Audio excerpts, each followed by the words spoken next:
다니엘의 72일에 한 일의 언약을 맺은 자는 누구인가? 그 두 번째 시간이 되겠습니다. 저번째 시간 강의에서 제가 이제 딱 설명을 해드렸고요. 강의를 못 들으신 분 한번 들어보세요. 저번 강의를 잠깐 요약하면은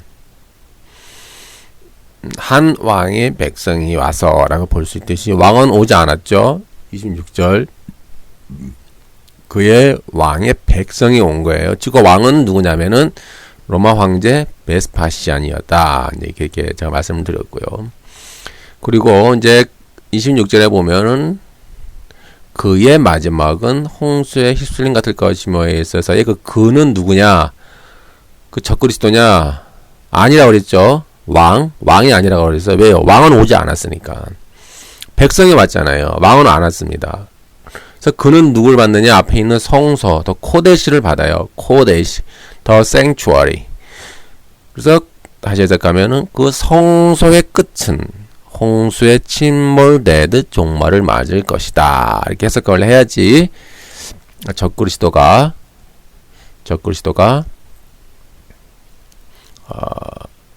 홍수에 휩쓸림 같이 망할 것이다 라는 뜻이 아닙니다.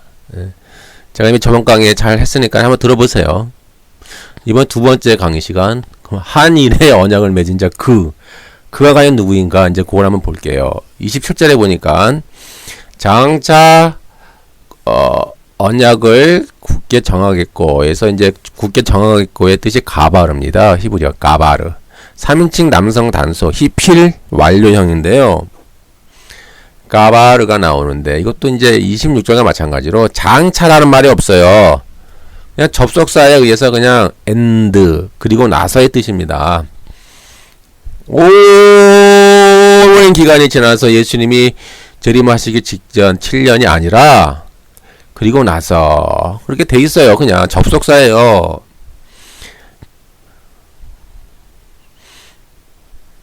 영어로 보면 and 그리고 나서의 뜻입니다. 장차 그 장차라는 말을 오해하시면 안 됩니다. 장차라는 말을 빼야 돼요. 해석을 너무 잘못해놨어요. 이게 20절 읽어볼게요.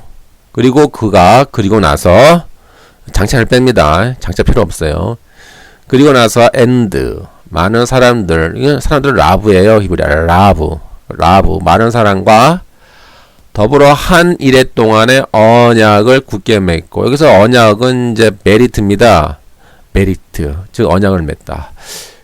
근데 이것이 아까 26절에 있는 카라트랑 딱 맞는 거예요. 카라트에 보니까 마시아흐 기름 부음 받은 왕이 끊어진다라고 그랬죠. 이 카레트 이렇게 카라트죠. 끊어졌다라고 돼 있고 27절에는 또 그가 언약을 메리트 한단 말이에요. 메리트. 카라트 메리트가 좀 운율이 맞아요.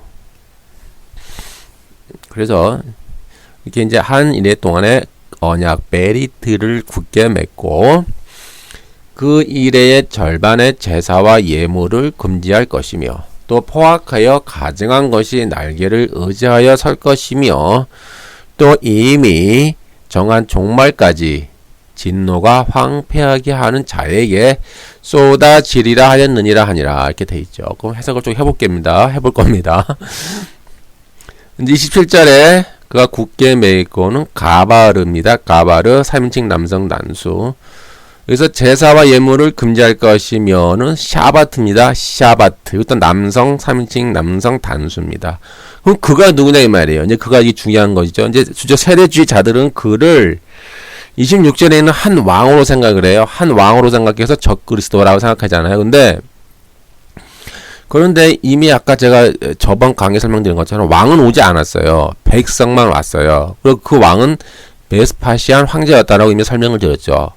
그리고 백성인 그 로마 군대와 그의 아들 그냥 티토 장군만 왔어요.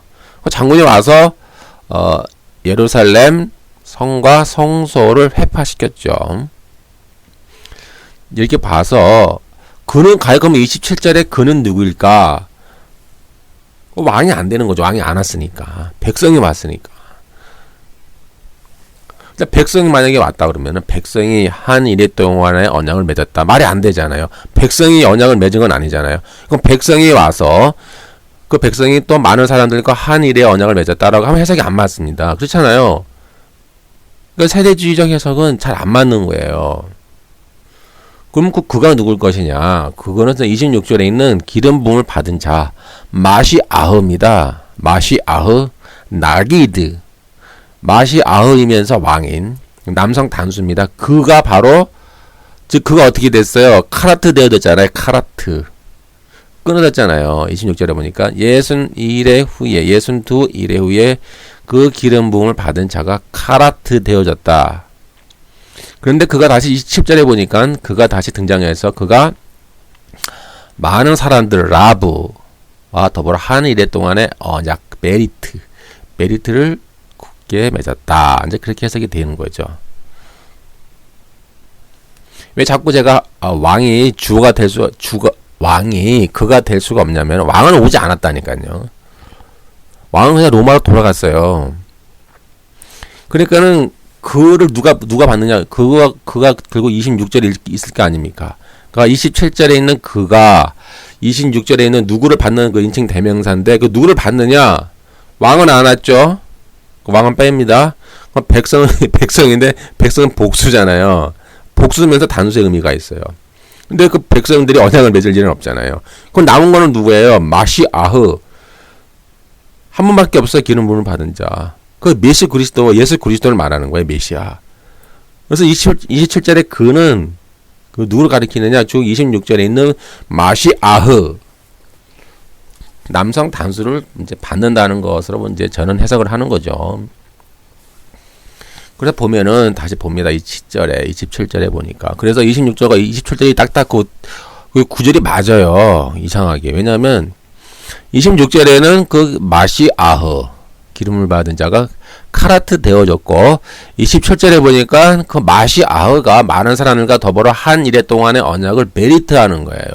그러니까 26절에는 카라트가 되어졌고 27절에는 메리트가 되어진 거니까는 이 뭔가가 누가 그렇게 카라트가 되어지고 베리트가 되어졌냐? 그러니까 예수님이 자기 몸을 드림으로 자기 자신이 끊어졌잖아요. 자기 자신을 예수님 희생 제물로 자기 자신을 드렸잖아요. 그럼으로써 언약이 성사된 거죠. 그래서 예수님이 끊어졌기 때문에 카라트가 되신 거예요. 그러면서 예수님이 그와 동시에 예수님이 자신의 백성들과 언약을 맺었어요. 카라트, 베리트가 된 거죠. 베리트. 그래서 26절과 27절에 그를 받는 대명사는 마시아흐입니다. 마시아흐. 남성 단수. 그가 카라트 베리트를 하신 거예요. 그래서 26절에 봐서 다시 한 왕의 백성이 와서 그 도시와 성소를 파괴할 것이다 해서 그리고 나서 그의 마지막은 아까 첫 번째 강의에 설명드린 것처럼 그는 그 왕을 받지 않는다고 그랬죠. 인칭 대명사가 아니라 사물을 받는 3인칭 사물을 받는 거예요. 그래서 영어로 말하면 히브리어로 받으면 코데시, 즉 성소를 받는 거예요. 그래서 그 성소의 마지막은 황폐하게 될 것이다라는 뜻이죠. 그래서 27절에 보면은 그게 또 이어지는 거예요. 그래서 27절에 보니까 그 황폐한 곳이라는 말이 나오잖아요. 27절에. 여기 보니까 황폐하는 자에게라고 번역을 해놨는데 한글 성경은 그러나 이건 원문으로 보면은 황폐하게 하는 자에게가 아니라 황폐한 곳에 즉 그 코데시를 받는 샤멤이에요. 샤멤. 히브리어로 샤멤. 남성 단수. 칼분사. 즉 진노가 그 마시아흐 기름 부음을 받은 자에 의해 그 황폐하게 만든 성소 그 샤멤이 된 그 코데시에 진노가 쏟아진다는 뜻이지 그 황폐하게 하는 자에게 즉 적그리스도에게 쏟아진다는 말은 아니에요. 적그리스도는 오지도 않았잖아요. 백성이 왔지. 그러니까 한글 성경이 번역을 잘못해놨어요. 황폐하게 하는 자, 즉 적그리스도에게 진노가 쏟아진다는 말이 아니라 그 황폐하게 하는 그 샤멤, 그 황폐한 그 샤멤의 황폐하게 만든 그 코데시에 그 마시아흐 기름 부음 받은 자에 의해서 진노가 쏟아진다는 거예요. 왜 자꾸 이렇게 제가 강조를 하냐면은 특히 이 황폐한 곳이라는 그 샤맴이 칼 분사거든요. 칼 분사라는 것은 왜 제가 칼 분사형이라고 강조하냐면은 만약에 이 그가 적그리스도라고 해보세요. 그 세대주의 주장처럼 그가 적그리스도라고 한다면 만약에 그러면 적그리스도가 7년의 언약을 맺었어요. 그리고 적그리스도가 언약의 중간에 언약을 깼어요. 근데 깼다는 말은 없어요. 또 여기는 이따 설명해 드릴게요.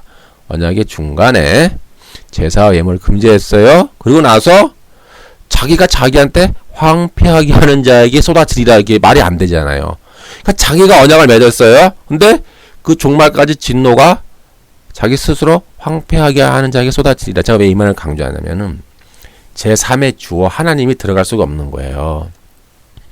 다시 말하면 잘 보세요. 어렵습니까?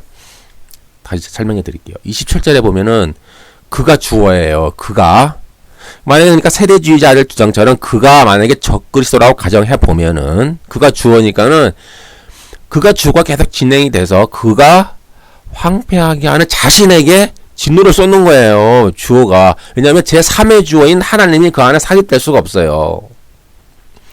왜냐하면 27절의 주어는 그예요. 그 무조건 그예요. 근데 만약에 제가 해석하는 것처럼 그가 마시아흐 기름 부음 받은 메시아라고 가정을 해보면은 그 메시아가 언약을 맺고 그 메시아가 그 제사와 제물을 금지했고요. 그 메시아가 그 황폐한 곳에 그 성소 그 황폐한 그 성소 코데시에게 메시아가 진노를 내린 거예요. 그러니까 주어가 똑같잖아요.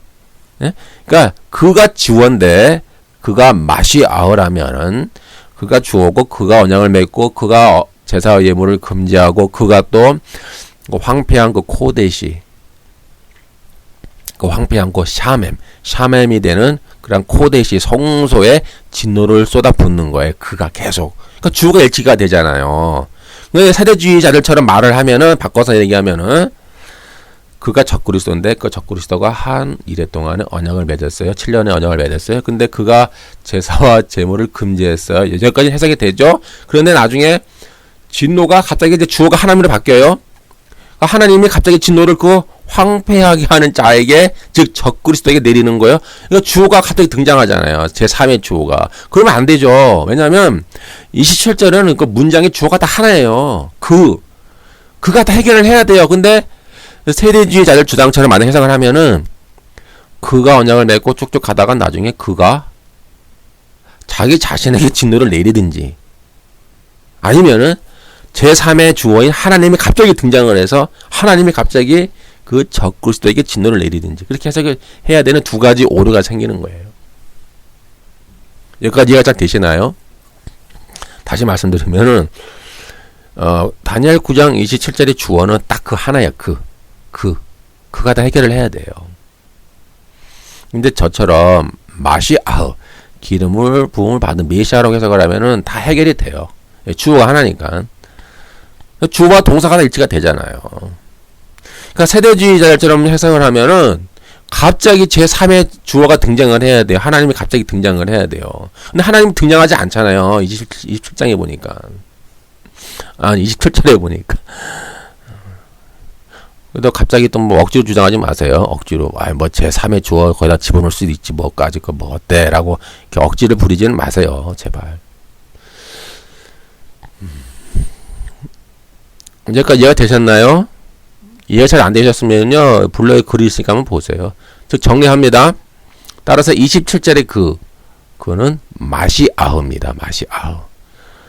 그 통치자 인간의 왕 나기드가 아닙니다. 인간의 왕 나기드가 아니라 메시아 26절에 있는 메시아 기름물 받은 자 왕인 나기드인 그 마시아흐가 된다. 즉 예수 그리스도지 적그리스도가 될 수가 없다. 여기까지가 이해가 잘 됐으면 좋겠습니다.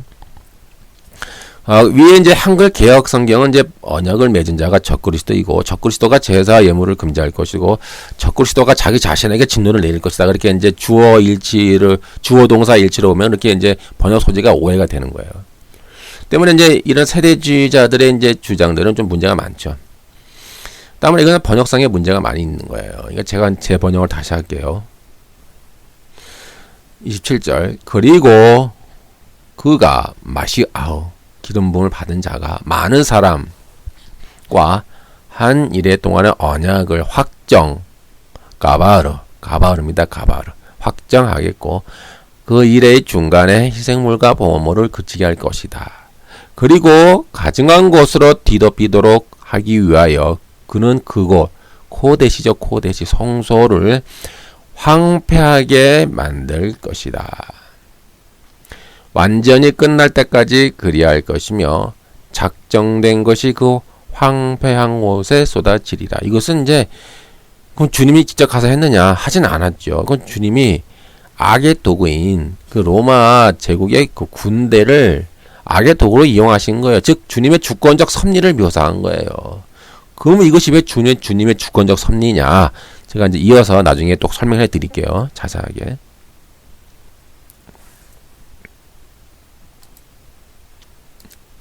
다시 한번 쭉 정리하면은 27절에 그는 26절에 그 기름 부음을 받은 자 마시아흐를 받습니다. 그리고 그 도시와 성소를 파괴한 그 백성의 통치자가 아니죠. 그리고 적그리스도도 아닙니다. 왜냐하면 왕은 오지도 않았습니다. 예, 적그리스도라고 대체 그 뭐 표현이 되는 왕을 오지도 않았어요. 백성만 왔습니다. 그리고 이 구절은 이제 주님이 예루살렘 성을 황폐케 하기 위해서 이제 주님의 주권적 섭리를 묘사한 거예요. 그래서 작정된 것이 그 황폐한 곳에 쏟아지리라. 이 작정됐다라고 하는 것은 주님의 주권의 섭리를 말하는 거예요. 작정이 됐다라는 거예요. 이미 주님이. 그 이유를 제가 설명해 드릴게요. 왜 그러면 주님이 왜 하필이면 예루살렘 성전을 왜 이렇게 작정을 했느냐? 뭐가 이렇게 하나님 왜 이렇게 주님을 이렇게 원한에 사무쳤느냐? 원한에 사무쳤길래 왜 하나님이 왜 자신의 성전을 왜 파괴시켰느냐? 이해가 잘 안 되잖아요. 이제 설명을 해 드릴게요. 그리고 그 통치자의 백성은 즉 로마 군대인데 주님의 작정과 섭리를 실행하는 악의 도구가 되어 도시와 성소를 파괴하는 거죠. 결론을 내립니다. 이거 보면요 26절과 27절이 아주 재밌게 되어 있어요. 볼까요? 그가 즉 26절입니다. 기름 부음을 받은 자 마시아흐 즉 나기드입니다. 나기드 하나님의 왕 기름 부음을 받은 자 왕 나기드 그리스도가 오셔서 그의 백성들과 그의 백성인 많은 백성들과 더불어 한 이래 동안의 피의 언약을 굳게 확정하고 그 일의 절반의 제사와 예물을 금지할 것이며 주님의 주권적 섭리죠. 그리고 27절에 보니까 그리고 나서 한 왕 나기드 이것은 인간의 왕입니다. 그러니까 이 왕이 나기드가 두 군데 등장해요. 하나는 마시아흐인 나기드 메시아가 있고 또 인간의 왕인 나기드가 있는 거예요. 즉 베시파시아 황제죠. 그 왕의 백성이 왔어요. 왕은 오지 않고 그 나기드의 백성 즉 로마 제국의 군대가 와서 그 성읍과 성소를 무너뜨리려니 즉 성읍과 성소의 마지막은 홍수의 휘슬림 같을 것이며 황폐하게 되리라. 즉 끝까지 황폐하게 되리라. 그리고 다시 재건되지 않는다는 뜻이 있어요.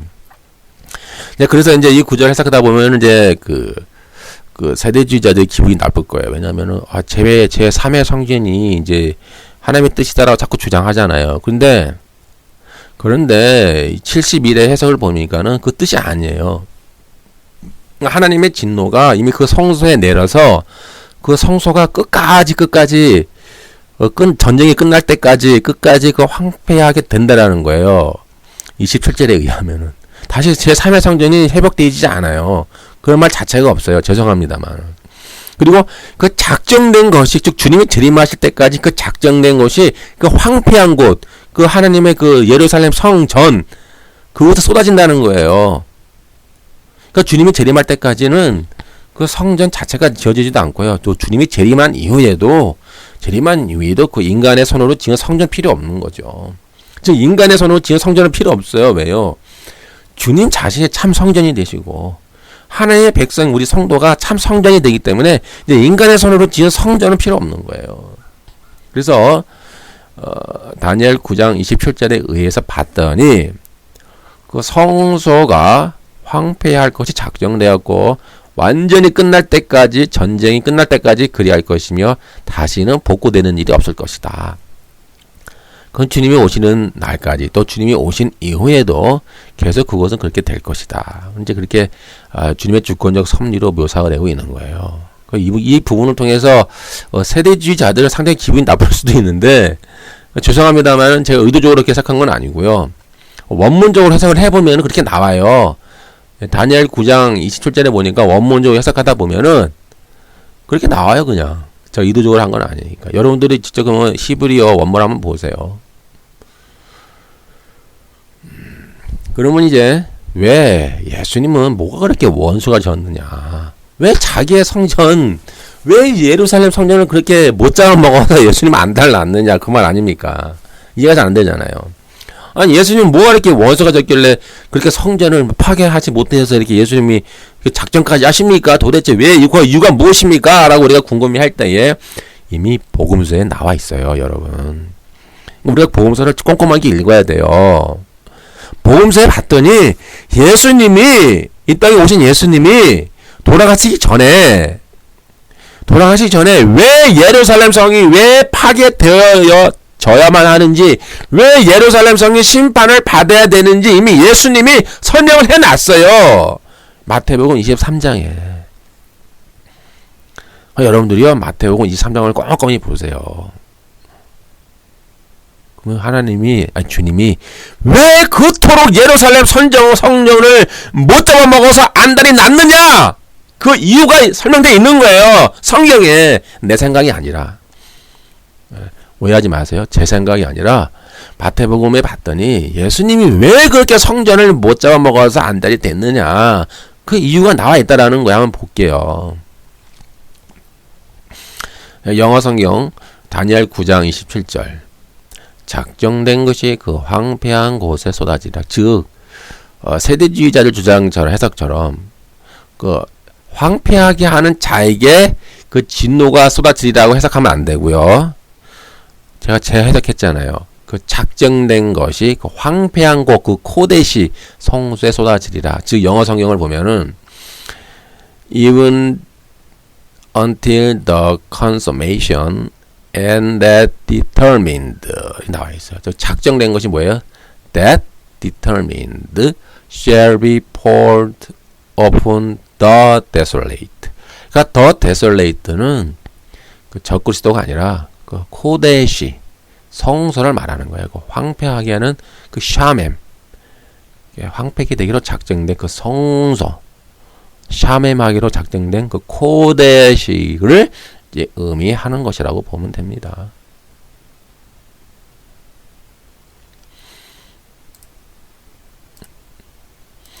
그럼 1번 왜 성경은 성소의 황폐가 작정되었느냐 말하고 있는가? 1번 왜 그 이유가 무엇일까? 하나님을 거역하고 있기 때문에 그래요. 이스라엘이 하나님을 거역하고 있기 때문에 그런 거예요. 이스라엘은 예수님이 오시기 전까지도 이미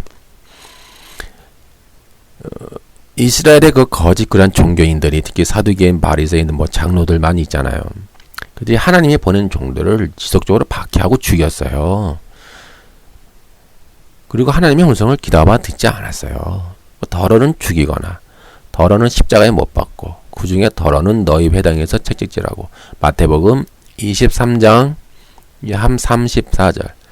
그러므로 내가 너희에게 선지자들과 지혜 있는 자들과 서기관들을 보내매 너희가 그 중에서 더러는 죽이거나 십자가에 못 박고 그 중에 더러는 너희 회당에서 채찍질하고 이 동네에서 저 동네로 따라다니며 박해하리라. 이렇게 나오잖아요, 이미. 그러니까 이들이 그렇게 해온 거예요, 이스라엘 백성들이. 또 두 번째요, 이스라엘의 죄로 인한 저주다, 그 말이에요. 마태복음 23장 35절 36절. 그러므로 의인 아벨의 피로부터 성전과 제단 사이에서 너희가 죽인 마가랴의 아들 사가랴의 피까지 땅에서 흘린 의로운 피가 다 너희에게 돌아가리라. 내가 진실로 너에게 이르노니 이것이 다 이 세대에게 돌아가리라. 그러므로 이 의인 아벨의 피로부터 성전과 제단 사이에서 너희가 죽인 바가라의 아들 사가랴의 피까지 다 이 세대에게 돌아가리라고 하는 것은 이런 이제 이스라엘에 대한 멸망과 저주가 돌아간다는 거예요. 이 세대가 뭐예요? 살아있는 그들. 즉 그들이 이제 얼마 남지 않아서 AD 70년에 그들에게 그러한 멸망이 예루살렘 멸망이 있을 것이라고 하는 주님이 그들에게 예언을 이미 하시고 계시는 거예요. 지금 주님이 너희라고 하신 그 너희가 누구냐 이 말이에요. 너희라는 것은 바로 주님 앞에 서 있는 바리새인들, 서기관들, 율법사들 아닙니까? 유대의 종교인들이에요. 그들이 바로 이 세대라고 불러지는 사람들이죠. 주님 말했어요. 다 이 세대에게 돌아가겠다. 이 저주가 너에게 돌아가겠다라고 이미 말씀하고 있는 거예요. 왜일까요? 작정의 이유. 세 번째, 회개하지 않는 타락한 이스라엘. 마태복음 23장 37절. 예루살렘아 예루살렘아 선지자들을 죽이고 내게 파송된 자들을 돌로 치는 자여, 암탉이 그 새끼를 날개 아래에 모음같이 내가 내 자녀를 모으려 한 일이 몇 번이더냐. 그러나 너희가 원치 아니하였도다. 주님이 계속 보낸 거예요. 예? 선지자들 보내고 수많은 종을 보냈잖아요. 그런데 예루살렘의 그 유대인들이 한 게 뭐예요? 죽였지 않습니까? 선지자들을 죽이고 돌로 치고. 하나님은 그들을 암탉이 자기 새끼를 모은 것 같이 모으려고 했지만은 그들은 원하지 아니하였도다. 그게 그래 말미암아 그들의 성전이 예루살렘 성이 멸망받을 수밖에 없는 이유가 되는 거예요.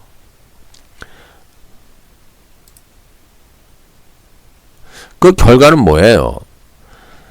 마태복음 23장 38절. 보라, 너희 집이 황폐하여 버림받되리라 나오잖아요. 주님이 결론이 나오지 않습니까? 보라, 너희 집이 뭐예요?